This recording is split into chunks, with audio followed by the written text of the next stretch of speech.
అదే RTV app వార్తల్ని క్షణాల్లో చదివే అవకాశం ఉంటుంది. ఒక న్యూస్ పేపర్, ఒక టెలివిజన్ ఛానల్ మీ చేతుల్లో ఎప్పుడు ఉంటాయి. తెలుగు రాష్ట్రాల నుంచి ఎంతోమంది పట్టుకోటు కోసం గల్ఫ్ దేశాలు వెళ్తుంటారు. అయితే ఏజెంట్లు మోసాలు చేయడం వలన చాలామంది అక్కడ ఇరుక్కుపోయి నరకయాతన అనుభవిస్తూ ఉన్నారు. ఇటీవల కాలంలో ఉమ్మడి పశ్చిమ గోదావరి, తూర్పుగోదావరి జిల్లా నుంచి ఇటువంటి కేసులు ఎక్కువగా బయటకు వస్తూ ఉన్నాయి. కొంతమంది పురుషులు అక్కడ పనిచేసే వాళ్ళు, ఎడారిలో ఇబ్బంది పడుతున్న వాళ్ళు, వాళ్ళందరూ కూడా సోషల్ మీడియా ద్వారా తమ గోడును వినిపిస్తున్నారు. దానికి సంబంధించిన కొన్ని వీడియోలు కూడా ఇటీవల కాలంలో విడుదలయ్యాయి. పశ్చిమ గోదావరి జిల్లాకు సంబంధించి భీమవరం, తోకలపల్లి, నిడమర్రు మండలాలకు సంబంధించినటువంటి కొంతమంది గల్ఫ్ దేశాలు వెళ్ళి అక్కడ ఇబ్బందులు పడుతున్న వాళ్ళు వీడియోలు రిలీజ్ చేశారు. దాని మీద కూడా అధికారులు చర్యలు చేపట్టారు. మరోవైపు తూర్పుగోదావరి జిల్లాకు సంబంధించి కోనసీమ జిల్లా నుంచి కూడా ఒక వ్యక్తి ఎడారిలో ఇబ్బందులు పడుతున్న వీడియోను రిలీజ్ చేశారు. దీంతో ఈ వ్యవహారాలంతా కూడా చర్చనీయాంశం అయ్యాయి. అయితే తాజాగా ఏలూరు జిల్లాకు సంబంధించి ఆగిరిపల్లి మండలానికి సంబంధించిన ఒక భార్యాభర్తలు ఇద్దరు కూడా ఇటీవల సౌదీ దేశం వెళ్ళారు. అక్కడ వాళ్ళు కూడా చిక్కుకున్న పరిస్థితి. దానికి సంబంధించి జుబేర్ అనే వ్యక్తి ఒక వీడియోని రిలీజ్ చేశారు. తాను అక్కడ నానా ఇబ్బందులు పడుతున్నాను, నరకయాతన అనుభవిస్తున్నాను, తాగడానికి కూడా నీళ్లు కూడా ఇవ్వకుండా నన్ను చిత్రహింసలు చేస్తున్నారు, నా భార్యను కూడా ఆచూకీ లేకుండా చేశారని చెప్పి ఇటీవల ఒక వీడియోని కూడా రిలీజ్ చేశారు. అయితే ఈ వ్యవహారం అంతా కూడా విజయవాడ టీడీపీ ఆఫీస్కి చేరుకుంది. అక్కడ సెంట్రల్ ఎమ్మెల్యే బోండా ఉమ్మ చొరవతో ఎవరైతే జుబేర్ భార్య మొహరినేసా ఉన్నారో ఆమెను హుటాహుటిన స్వదేశానికి రప్పించగలిగారు. మొన్నటి వరకు కూడా ఆమె ఆచూకు కూడా లభ్యం కాలేదు. ప్రస్తుతం మనం ఆగిరిపల్లిలో ఉన్నటువంటి మొహరినేసా ఇంటి వద్ద ఉన్నాం. ఆమె ఇప్పుడు ఇంటికి చేరుకున్నాం. ప్రస్తుతం ఆమె ఇంటి దగ్గర ఉన్నాం. మనం చూడొచ్చు విజువల్స్లో ఆ ఇంటిని కూడా చూడొచ్చు. మనం వీళ్ళు చాలా కడుపు పేదరికంలో ఉన్నారని చెప్పాలి. ఉన్నదంతా కూడా తాకట్టు పెట్టి, ఇంటిని కూడా తాకట్టు పెట్టి తన భర్త జుబేరు సౌదీ దేశానికి వెళ్ళారు. ముందుగా ఆయన వెళ్ళారు. తర్వాత ఆమె భార్యకు ఉద్యోగం ఇప్పిస్తానంటూ కూడా ఏజెంటు మాయ మాటలు చెప్పి ఆమెను కూడా సౌదీ దేశం పంపించారు. ఆ తర్వాత ఆమెను ఆచూకీ లేకుండా చేశారు. అక్కడ ఒక పని మీద పంపించి వేరొక చోటకి ఆమెను తీసుకెళ్లి చిత్రహింసలు చేశారు. దాదాపు 3-4 నెలల పాటు ఆమె నరకయాతన అనుభవించారు. ఏం చేయాలి, ఎవరికి చెప్పుకోవాలో తెలియని దిక్కు తోచని స్థితిలో తన భర్త జుబేరు వీడియో రిలీజ్ చేయడంతో ఈ వ్యవహారంతో కూడా బయటకు వచ్చింది. ప్రస్తుతం మనతో పాటు మొహరినేస్ ఉన్నారు. ఆవిడ నిన్న రాత్రే ఇంటికి చేరుకున్నారు. తమ తల్లి బిడ్డల దగ్గర ఆవిడ ఉన్నారు. ప్రస్తుతం మనతో పాటు ఆవిడ అందుబాటులోనే ఒకసారి మాట్లాడే ప్రయత్నం చేద్దాం. అమ్మ చెప్పండి, మేము ఎప్పుడు మీరు సౌదీకి వెళ్ళారు, ఏమని చెప్పి తీసుకెళ్లారు, ఎవరు పంపించారు మిమ్మల్ని? సార్ మా ఏజెంట్ పేరు పి మూర్తి సార్, ఆయన పేరు. ఆయన అన్నాడు ఆయన దగ్గరికి పంపిస్తానమ్మా నేను అని చెప్పి నన్ను తీసుకెళ్ళారు సార్. అక్కడికి వెళ్ళాక నాకేమో మస్కట్ పంపించేశారు. నాకు అక్కడికి వెళ్ళాక పని చేయమ్మా, చిన్నపిల్లని చూసుకోవాలి నువ్వు అని చెప్పి పంపించేశారు. కానీ అక్కడికి వెళ్ళాక ఒక పని లేదు, ఏం లేదు సార్. 5 రోజులు ఒక ఇంట్లో ఉండి నాకు చాలా నరకయాత్రను అనుభవించాను. నేను అక్కడికి వెళ్ళి చాలా కష్టాలు పడ్డాను. తిట్టారు, నన్ను కొట్టారు సార్, చాలా ఇబ్బంది పెట్టారు. అక్కడ నేను ఉండలేక 5 రోజులు కూడా వెళ్ళిపోతానన్న కూడా నన్ను పంపించేవాళ్ళు ఎవరు లేరు సార్. నాకు సాయం చేసేవాళ్ళు కూడా ఎవరు లేరు సార్. అక్కడ నన్ను చండాల పైన ఫోటోలు తీశాను సార్. నన్ను నుంచోబెట్టి మా ఆయనతో మాట్లాడతానన్న కూడా ఫోన్ ఇవ్వలేదు సార్. నాకు ఆ 5 రోజులు కూడా నేను ఏడుస్తూ తిండి తిప్పలు లేకుండా పడి ఉంటే వేరే ఆఫీస్కి మళ్ళీ పంపించేశారు నన్ను. అక్కడ ఒక ఆమె ఉంటుంది సార్, మొగుడు పిల్లలు అక్కడ సార్. వాళ్ళు కూడాను తిండి తిప్పలు లేకుండా సార్ అలాగే కొట్టారు, తిట్టారు. నువ్వు ఎందుకు వచ్చేసావు ఇంట్లో నుంచి అని చెప్పి నన్ను కొట్టడం, తిట్టడం అన్నీ మొదలుపెట్టేశారు.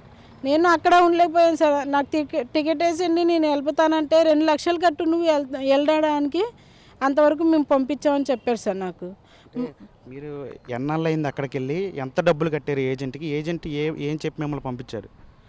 నన్ను మా ఆయన దగ్గర తీసుకెళ్తానని చెప్పి పంపించారు సార్. కానీ మేమేమో నమ్మేసి వెళ్ళాం సార్. అక్కడికి వెళ్ళాక నన్ను మా ఆయన దగ్గర పెట్టలేదు, ఏం లేదు సార్. నన్ను మస్కట్ అని ఊరినే పంపించేశారు వాళ్ళు. అక్కడికి వెళ్ళాక చాలా ఇబ్బందులు పడ్డాను సార్. నేను ఎందుకని మిమ్మల్ని ఇబ్బంది పెట్టారు? అంత చిత్రహింసలు చేయాల్సిన అవసరం ఎందుకు వచ్చింది? వాళ్ళు మా ఏజెంట్ అలా చెప్పారంట సార్. ఇలా పిల్లల్ని ఇలా హింసలు పెట్టాలి, డబ్బులు రాబట్టాలి అలాగని చెప్పి పంపించారని సార్. అక్కడికి వెళ్ళాక ఎందుకు నన్ను ఇలా చేస్తున్నారంటే, మీ ఏజెంట్ నన్ను అమ్మేశాడు 2 లక్షలకి. నువ్వు ఇంటికి వెళ్ళాలన్నా ఇప్పుడు మాకు 2 లక్షలు కట్టి వెళ్ళాలి నువ్వు, లేకపోతే వెళ్ళకూడదు. మేము చెప్పిందే నువ్వు చెయ్యాలి, మీ ఏం చెప్తే అది చెయ్యాలి, లేకపోతే నేను ఇక్కడ చంపేసి పూర్తి చేస్తావు అని చెప్పారు సార్ నాకు. అంటే ఎట్లాంటి చిత్రహింసలు పెట్టేవాళ్ళు మేము? చాలా సార్ చెప్పుకోలేని చాలా ఉన్నాయి సార్. అవి చెప్పుకోలేను. ఒక మీడియా ముందు ఉన్నాను కానీ సార్, ఒక ఆడదాన్ని హింస పెట్టినవన్నీ హింస పెట్టారు సార్. నాకు చాలా ఇబ్బందులు పడ్డాను సార్. నేను ఇప్పుడు ఈరోజు ఉన్నానంటే మా అత్తగారు ఈవిడ ఈశ్వరి గారిని కలుసుకోవడం, ఈవిడ వెళ్ళి ఉమా గారిని కలుసుకోవడం, ఇవన్నీ చేశాక ఈరోజు నేను వచ్చి నా పిల్లల్ని మా అత్తగారిని చూసుకోవడానికి అయ్యింది సార్. నాకు 3 నెలల నుంచి నేను చాలా నరకం అనుభవించాను సార్. అలాగే ఈరోజు కూడా మా ఆయన కూడా చాలా నరకం అనిపిస్తున్నాడు సార్. ఆయనకి తిండి తిప్పలు లేకుండా రోడ్డు మీద తిరుగుతున్నాడు సార్. ఆయన ఒక పచ్చి మంచినీళ్ళు లేకుండా రోడ్డు మీద నుంచున్నాడు సార్. ఆయన చూసుకునే వాళ్ళు అక్కడ ఎవరు లేరు సార్. కొంచెం ఆయన కూడా వచ్చేసేలాగా కొంచెం నా పిల్లలకి నా మొహం చూసి ఆయన కూడా వచ్చేసేలా కొంచెం మీరు ప్రయత్నిస్తే మాకు చాలా పుణ్యం చేసినట్టు ఉంటుంది సార్. నా పిల్లలకి మా అత్తగారికి ఇంకెవరు లేరు సార్ మాకు తోడు. ఆయన ఒక్కడే ఉన్నారు సార్, ఇంకెవరు లేరు మాకు తోడు సార్. ఆయన కూడా వచ్చేసేలాగా మీ పుణ్యం ఉంటుంది సార్. ఆయన కూడా వచ్చేసేలాగా చెయ్యండి సార్. ఆయన్ని అక్కడ కొట్టేసి తిట్టేసి నోట్లో నుంచి రక్తం వచ్చినట్టు, ముక్కులో నుంచి రక్తం వచ్చినట్టు కొట్టేశారు ఆయన్ని. చాలా నరకం, ఇప్పుడు చచ్చిపోయే పరిస్థితిలో ఉన్నారు సార్. ఆయన రాకుండా అలాగే ఉన్నారు సార్. చాలా ఇబ్బంది పడుతున్నాడు సార్. ఈ రోజుల్లో నేనే కాదు సార్, చాలామంది ఆడపిల్లలు ఇప్పుడు వెళ్ళిన ఊళ్ళో చాలామంది ఇబ్బందులు పడుతున్నారు సార్. వాళ్ళు డబ్బులు కట్టుకోలేక నేను పడ్డ ఇబ్బందులు వాళ్ళు కూడా పడుతున్నారు సార్. ఈ ఏజెంట్ల వల్ల చాలామంది ఇబ్బందులు పడుతున్నారు సార్. ఈ ఏజెంట్లు అనేది ఏ ఊళ్ళో కూడా ఉండకూడదు సార్. చాలామంది సార్ నన్ను పంపించిన వాడిని కూడా వదలదు సార్. ఆయన పేరు పి మూర్తి సార్. ఆయన పేరు, ఊరి పేరు అయితే నాకు తెలియదు సార్. చాలా నరకం అనిపించాను సార్. నేను ఒక ఆడపిల్లని సార్, ఒక ఆడపిల్ల ఉసురు పోసుకోకూడదు సార్. నా పిల్లలు కూడా ఉన్నారు సార్ నాతో. వాళ్ళు ఇక్కడ చాలా ఇబ్బంది పడ్డారు సార్. నా వల్ల వాళ్ళు తిండి తిప్పలు లేకుండా నా కోసం మా ఆయన కోసం చాలా ఇబ్బంది పడ్డారు సార్. ఈ రోజుల్లో ఈశ్వరి గారు ఉమా గారు ఉండడం వల్ల ఈరోజు ఈ పరిస్థితులతో ఇక్కడ ఉన్నాను సార్. నేను లేకపోతే బతికి వస్తానో రాను కూడా తెలియని పరిస్థితుల్లో అక్కడ ఉన్నాను సార్. నేను తిండి తిప్పలు లేకుండా కొట్టేసి ఒక జైల్లో లాగా పెట్టేసి ఒక రూమ్లో చాలామంది ఆడపిల్లలు సార్, చాలామంది. నేను ఒక్కదాన్నే కాదు సార్, మీకు పుణ్యం ఉండదు. వాళ్ళు కూడా వచ్చేసేలా చూడండి సార్. కొంచెం మీతో పాటు ఇంకా ఆడపిల్లలు కూడా ఉన్నారని చెప్తున్నారు. ఎంతమంది ఉన్నారు? వాళ్ళ పరిస్థితి ఏంటి? వాళ్ళు కూడా డబ్బులు కట్టుకోలేక సార్, వెళ్ళిపోతాం అన్నా కూడా కట్టుకోలేక వాళ్ళు దెబ్బలు తింటూ మాటలు పడుతూ ఆ ఇంట్లో పడున్నారు సార్. అక్కడ ఆఫీస్లో నాలాగే చాలామంది ఇబ్బందులు పడుతున్నారు సార్. ఒక ఆడపిల్ల కాదు సార్, వాళ్ళు పిల్లల్ని వదిలేసి భర్తలను ఇంట్లోకి ఆ సమస్యలు ఉన్నారు చెప్పి అక్కడికి వచ్చి ఇబ్బందులు పడుతున్నారు సార్. ఇంకోసారి ఏ ఆడపిల్లని కూడా ఏ ఏజెంట్ కూడా పంపించకుండా మీకు పుణ్యం ఉంటుంది సార్, అలా చేయండి సార్. అసలు ఏజెంట్ల వల్ల ఏ ఊరికి కూడా ఏ ఆడపిల్ల కూడా వెళ్ళి నాలాగే ఇబ్బంది మాత్రం పడకూడదు సార్. అలాగే కొంచెం సహాయం అడుగుతున్నారు సార్. మా ఆయన కూడా వచ్చేసేలా కొంచెం ప్రయత్నించారు సార్. అంటే మీరు మీ భర్తతో మాట్లాడారా? ఆయన వీడియో రిలీజ్ చేయడం వల్లనే ఇది అంతా బయటకు వచ్చింది, మీరు రాగలిగారు. ఆయన వీడియో రిలీజ్ చేసినట్టు మీకు తెలుసా? వచ్చిన తర్వాత మీరు ఆయనతో మాట్లాడాను సార్. నేను ఎయిర్పోర్ట్లో హైదరాబాద్లో దిగిన కాడ నుంచి నేను మా ఆయనతో మాట్లాడగలిగాను సార్. ఇవన్నీ అప్పుడే చెప్పారు సార్. నాకు తెలియదు సార్. నాకు ఫోన్ లేదు, తిండి తిప్పలు లేకుండా నన్ను అక్కడ బంధించేసి అక్కడ పెట్టేశారు సార్. ఇంటికి ఫోన్ చేసుకుందాం అడిగినా కూడా కొట్టేసేవారు సార్. తిండి పెట్టండి ఆకలిస్తుందన్న కూడా కొట్టేసేవారు సార్. అసలు తిండి తిప్పలు లేకుండా అలాగే 3 నెలల నుంచి నేను అక్కడే పడి ఉన్నాను సార్. నన్ను ఇంటికి పంపించమన్నా కూడా 2 లక్షలు కడితేనే పంపిస్తాను, లేకపోతే పంపించను అని చెప్పారు సార్. ఈరోజు ఈశ్వర్ గారి వల్ల, ఉమా గారి వల్ల, ఇప్పుడు లోకేష్ అన్న వల్ల నేను ఈరోజు ఈ పరిస్థితుల్లో ఇక్కడ వచ్చి మా ఫ్యామిలీని నేను కలుసుకోగలిగాను సార్. లేకపోతే ఈరోజు నేను బతుకుంటానో కూడా తెలియని రోజు పరిస్థితుల్లో అక్కడ ఉన్నాను సార్. నేను అంటే మీ భర్త అక్కడ ఉన్నారు, ఆయన పరిస్థితి ఎలా ఉందంటే ఏం చెప్తున్నారు ఆయన మీకు? ఆయన నేను చచ్చిపోయేలా ఉన్నాను, నాకు తిండి తిప్పలు లేదు, నేను కూడా వచ్చేయాలి అనుకుంటున్నాను కానీ నాకు వచ్చే పరిస్థితి కూడా లేరు. చాలా ఇబ్బంది పడుతున్నారంట సార్. ఆయన రోడ్ల మీద తిరుగుతున్నారు సార్. ఒక ఇల్లు లేదు, ఒక గూడు లేకుండా రక్తం కక్కుంటూ ముక్కులో నుంచి రక్తం వచ్చుకుంటూ ఆయన రోడ్ల మీద తిండి తిప్పలు లేకుండా తిరుగుతున్నాడు సార్. ఆయన్ని చాలా ఇబ్బంది పెట్టారు సార్. మీకు పుణ్యం ఉంటుంది సార్. నా పిల్లల మొహం చూసి, నా మొహం చూసి మా ఆయన కూడా వచ్చేసేలా కొంచెం పుణ్యం చేసుకుంటాను సార్. మీ అందరికీ ఆయన కూడా వచ్చేసేలా చూడండి సార్. లోకేష్ అన్న మీ వల్ల ఈరోజు అందరి వల్ల నేను ఈరోజు ఇక్కడ ఉన్నాను సార్. మీకు పుణ్యం ఉంటుంది సార్. మా ఆయన కూడా అలాగే వచ్చేసేలా చూడండి సార్. మీకు పుణ్యం ఉంటుంది సార్. అంటే మిమ్మల్ని అక్కడి నుంచి ఎవరు తీసుకొచ్చారు?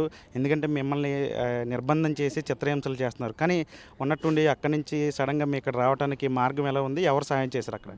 మా అత్తగారు ఈశ్వరి గారిని చూశారు, కనుక్కున్నారు సార్. ఈవిడ వెళ్ళి ఉమా గారిని కనుక్కున్నారు సార్. ఆయన వెళ్ళి వీడియోలు అన్నీ వైరల్ అయిపోయినాయి బాబు, ఆయన చూసి టికెట్ వేసాడు.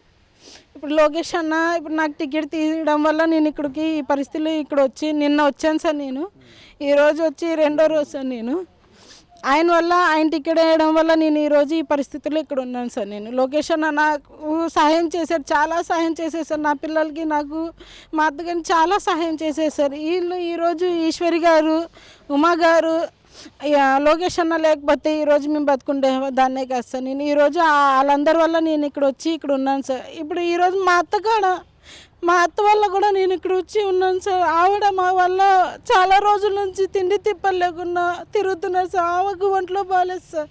ఆమె చాలా రోజుల నుంచి తిండి తిప్పలు లేకుండా, ఇల్లు లేకుండా రోడ్ల మీద తిరిగి నా పిల్లలు ఆమె చాలా హెల్ప్ చేశారు సార్. మేము వచ్చేలా ప్రయత్నించారు సార్. వాళ్ళు చాలా సార్, చాలా ఇబ్బంది పడ్డాను సార్. చాలా మా అత్త వల్ల, ఈశ్వరి గారి వల్ల నేను ఈరోజు ఇక్కడ వచ్చి ఉన్నాను సార్. నేను చాలా అందరికీ కృతజ్ఞతలు చెప్పుకుంటున్నాను సార్. నేను మా పిల్లల దగ్గర వచ్చి, మా అత్తగారి దగ్గర వచ్చి ఈరోజు నేను ఇక్కడ ఉన్నాను కాబట్టి చాలా అందరికీ కృతజ్ఞతలు చెప్పుకుంటున్నాను సార్. మీరు బాధపడద్దమ్మా, ఎందుకంటే వస్తాం రాను కూడా తెలియని పరిస్థితుల్లో మీరు ఇక్కడికి వచ్చారు.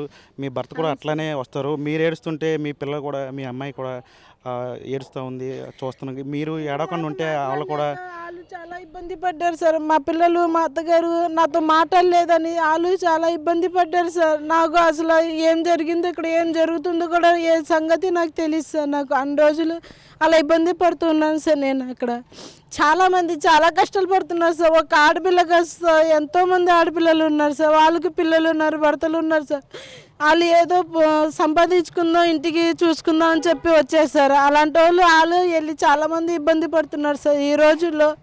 ఆ ఏజెంట్ల వల్ల, ఏజెంట్లు మాత్రం వదలకండి సార్. అసలు వాళ్ళ వల్ల మేము ఈరోజు ఈ పరిస్థితిలో ఉన్నామంటే వాళ్ళ వల్ల సార్. అక్కడ ఉన్నామంటే ఆ కష్టాలు అక్కడ పడ్డామంటే ఏజెంట్ల వల్లే ఉన్నాం సార్. అక్కడ ఏ ఆడపిల్ల కూడా నాలాగే ఏ ఆడపిల్ల కూడా ఇంకోసారి వెళ్ళి అరబీ కంట్రీలో ఏ ఆడపిల్ల కష్టం పడకుండా మీరే చేసుకోవాలి సార్. అందరికీ ఎవరికైనా సార్ పిల్లలు ఉన్నారు, భర్తలు ఉన్నారు సార్. పిల్లల్ని వదిలేసుకొని ఎందుకు వెళ్ళారంటే సంపాదించుకుందాం, పిల్లలు ఉన్నారు కదా అని ఒక ఆశతో వెళ్తాం సార్. అక్కడ ఆశ కూడా లేకుండా, మాకు తిండి తిప్పులు లేకుండా అక్కడ అంత ఇబ్బంది పెడతారని మేము ఎప్పుడు అనుకోలేదు సార్. ఏదంటే ఇప్పుడు మా ఇల్లు కూడా 3 లక్షలకి తాకట్టు పెట్టి మా ఆయన కూడా పంపించాను సార్.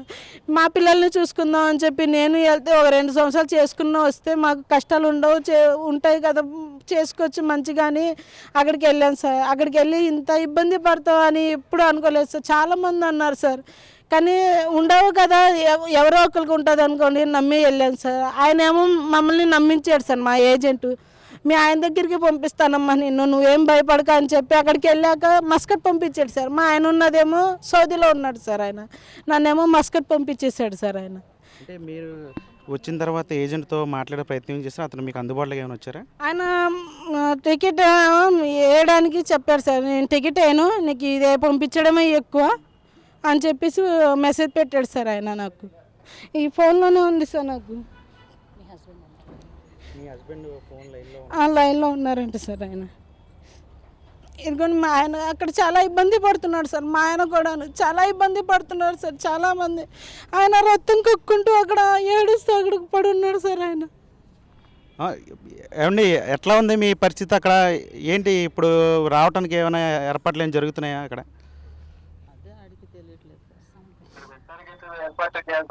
తెలియదు అసలు మాకైతే ఫోన్ ఏం రాలేదు సార్. వచ్చేది వెళ్ళిపోవడానికి ఫోన్ ఏం రాలేదు సార్ మాకు.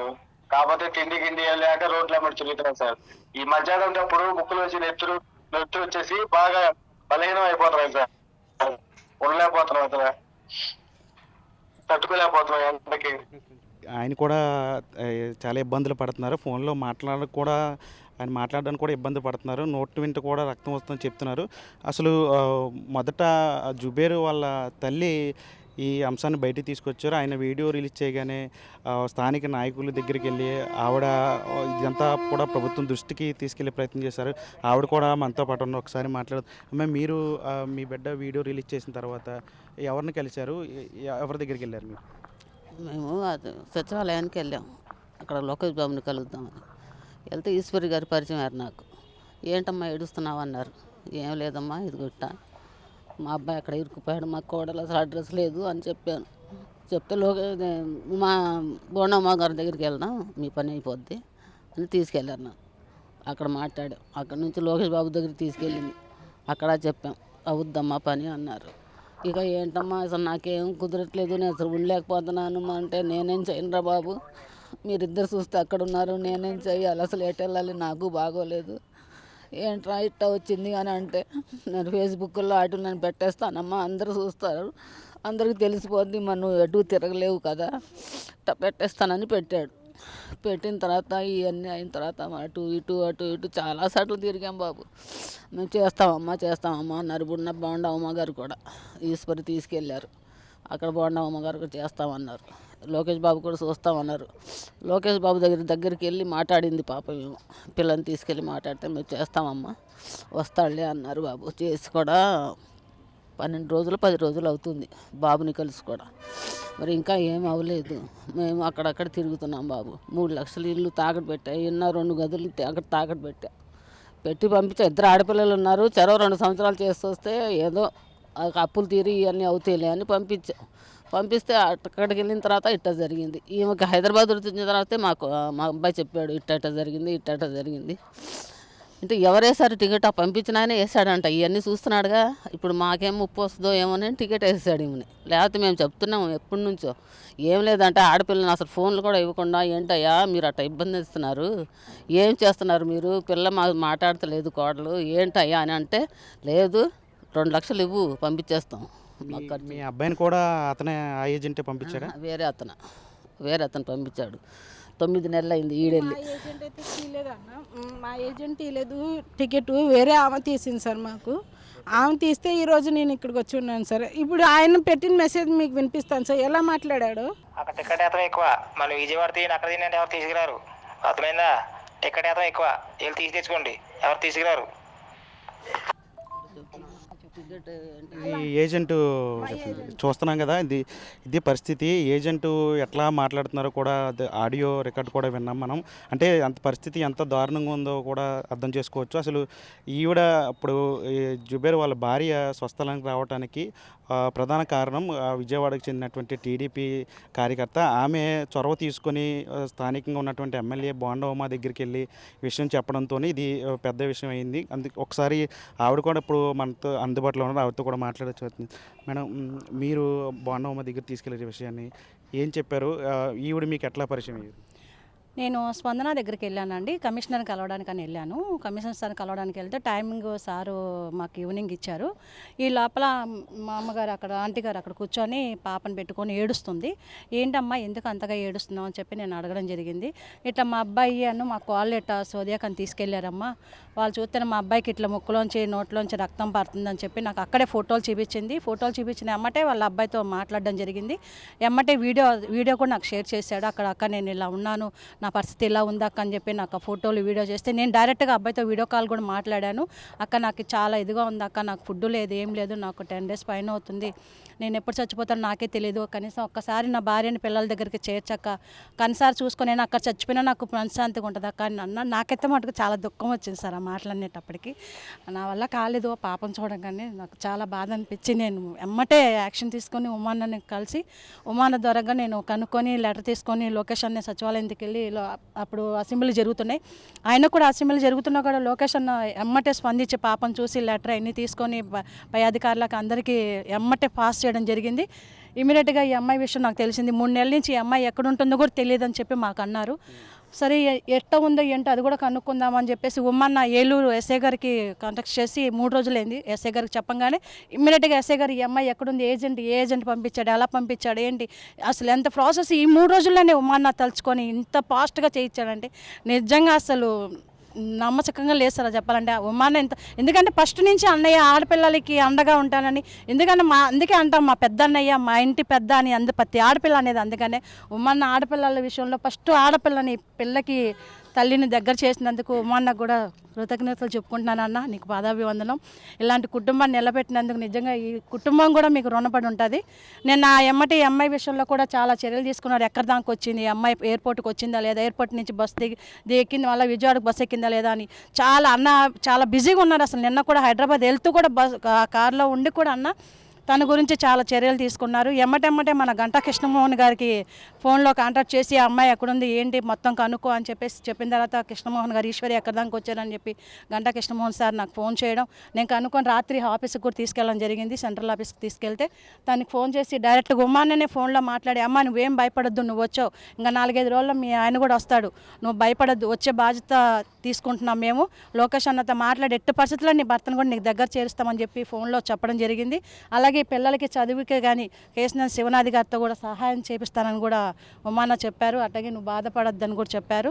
ప్రతిదానికి కూడా ఆడపిల్లల విషయంలో మనం ఒక్కటే మీ ప్రెస్ వాళ్ళకు కూడా మేము ఒక రిక్వెస్ట్ చేస్తున్నాం సార్, ఇలా దొంగ ఏజెంట్ ముండా కొడుకులు చెప్పాలంటే ప్రతి ఆడపిల్లని ఇక్కడి నుంచి తీసుకెళ్ళి అక్కడ అమ్ముకోవడం, ఆడపిల్లల్ని చాలా అసహాయబద్ధంగా బిజినెస్లకి అమ్మేయడం ఇలా జరుగుతున్నాయి. ఇంత పేదరికంలో ఒక ఊరికి దాటి కుటుంబం దాటి అంత దూరం వెళ్తున్నారంటే ఎందుకు? కుటుంబాన్ని పోషించుకోవడానికే కదా. ఆ పోషించుకోవడానికి వెళ్ళే వాళ్ళు ఈ మధ్యలో ఉండేవాళ్ళు లక్షలకి ఇచ్చేసి ఇలాంటి జీవితాలు నాశనం చేస్తున్నారు. ఆల్రెడీ ఈ అమ్మాయితో పాటే ఇంకా 5-6 మంది అక్కడ ఉన్నారు అక్క నాతో పాటు. ఈ విషయాలు అక్కడ ఏమన్నా ఒక విషయం చెప్పినా కూడా నీ భర్తను కూడా ఆజుకు కూడా లేకోకుండా చేస్తామని బెదిరించడం కూడా జరిగింది. తనకి చేసిన తర్వాత ఇప్పుడు ఏమంటే ఇప్పుడు ఏజెంట్లకు ఇప్పుడు వాయిస్ కూడా చూసారు కదా సార్, ఎంత కఠినంగా మాట్లాడుతున్నవాడు.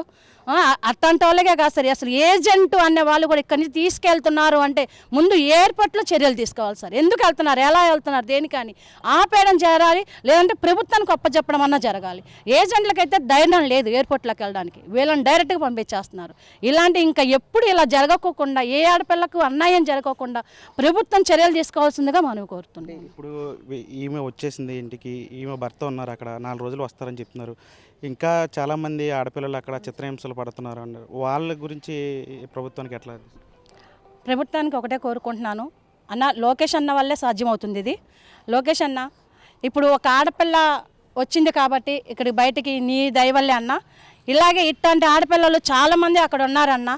ఎందుకంటే ఇలాంటి వాళ్ళు అక్కడ నరకయాతన ఎంత నరకం పడుతున్నారో తిని చూశాక నాకు అర్థమవుతుంది. ఎందుకంటే దానికి ఒంటి మీద కూడా దెబ్బలున్నాయి. రాత్రి నేను చూశాను. తినికి ఆడపిల్ల కాబట్టి మనం చెప్పలేము, చెప్పుకోలేని నరకానికి గురవుతున్నారన్న లోకేష్ అన్న. ఎట్టి పరిస్థితుల్లో కూడా ఆడపిల్లలకు కూడా న్యాయం జరగాలని మీ వైపు నుంచి మేము కోరుకుంటున్నామన్న. ప్రభుత్వానికి, కేంద్ర మంత్రికి మీరు చెప్పి ఎట్టి పరిస్థితులైన ఆడపిల్లల్ని అలాగే వీళ్ళ హస్బెండ్ని కూడా తొందరగా మీరు స్పందించి తెప్పియాల్సిందిగా కోరుకుంటున్నానన్న. ఇది మొత్తం చూశారు కదా, ఇది మహర్నిశ విషాద గాథ. ఈమె అయితే ప్రస్తుతం ఇంటికి చేరుకున్నారు. తమ బిడ్డల దగ్గర ఆ తల్లి ఉంది, కానీ తండ్రి మాత్రం విదేశాల్లో ఇంకా బిక్కుమంటూ ఉన్నారు. ఇప్పుడు కూడా మనం ఒకసారి ఆయనతో మాట్లాడడం, ఆయన పరిస్థితి కూడా బాగాలేనట్టుగా తెలుస్తుంది. దీనిపైన వెంటనే ప్రభుత్వం స్పందించి ఆయనతో పాటు ఇంకా కొంతమంది చాలామంది ఉభయ గోదావరి జిల్లాలకు చెందినటువంటి చాలామంది ఆడపిల్లలు అక్కడ చిత్రహింసలు పడుతున్న, నరకయాతన పడుతున్న వాళ్ళందరూ కూడా ప్రభుత్వం వెంటనే స్పందించి తీసుకురావాలి. అదేవిధంగా ఏజెంట్ వ్యవస్థ మీద కూడా ప్రత్యేకమైనటువంటి కొరడా జులిపించాలని చెప్పి కూడా వీళ్ళందరూ కూడా కోరుతున్న పరిస్థితి. బిజినెస్ చంటితో మన RTV ఆరికపల్లి నుంచి.